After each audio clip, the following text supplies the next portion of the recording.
நண்பர்கள் அனைவருக்கும் வணக்கம்.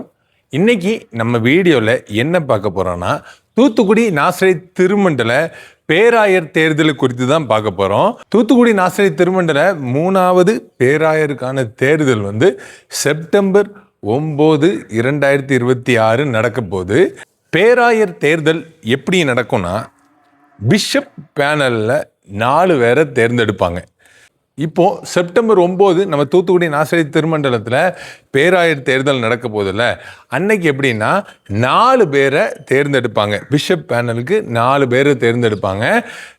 2 அணி இருக்கும். 2 அணியிலேருந்து 4 பேர் நிற்பாங்க. அது போக சுயேட்சையிலையும் நிறைய பேர் நிற்பாங்க. தேர்ந்தெடுக்க போவது 4 பேரை மட்டும்தான் தேர்ந்தெடுப்பாங்க.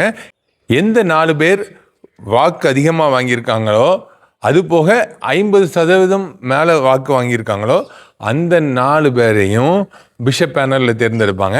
அதுக்கப்புறம் சிஎஸ்ஐ சினாடில் பிஷப் செலெக்ஷன் கமிட்டி இருக்கும். அந்த பிஷப் செலெக்ஷன் கமிட்டி நமக்கு பிஷப்பை தேர்ந்தெடுத்து கொடுப்பாங்க. இதுதான் பிஷப் தேர்தல் நடைமுறை. இப்போ எஸ்டிகே அணியிலேருந்து 4 வேட்பாளர்களை அறிவிச்சிருக்காங்க. யாரெல்லாம்னா, ரெவரண்ட் டிஜிஏ தாமஸ் ஐயா அவர்கள், ரெவரண்ட் பி மோசஸ் ஜெபராஜ் ஐயா அவர்கள், ரெவரண்ட் ஏ தேவராஜன் ஐயா, ரெவரண்ட் எம் ஆண்ட்ரூ நவராஜ் ஐயா. இந்த 4 பேரும் எஸ்டிகே அணி சார்பாக நம் தூத்துக்குடி நாசரேத் திருமண்டல 3வது பேராயர் தேர்தலுக்கான தேர்தலில் போட்டி போடுறாங்க. நம் தூத்துக்குடி நாசரேத் திருமண்டல பேராயர் தேர்தல் சிறப்பாக நடைபெறவும், ஒரு அருமையான பேராயர் தேர்ந்தெடுக்கப்படவும் அனைவரும் ப்ரேயர் பண்ணிக்கங்க.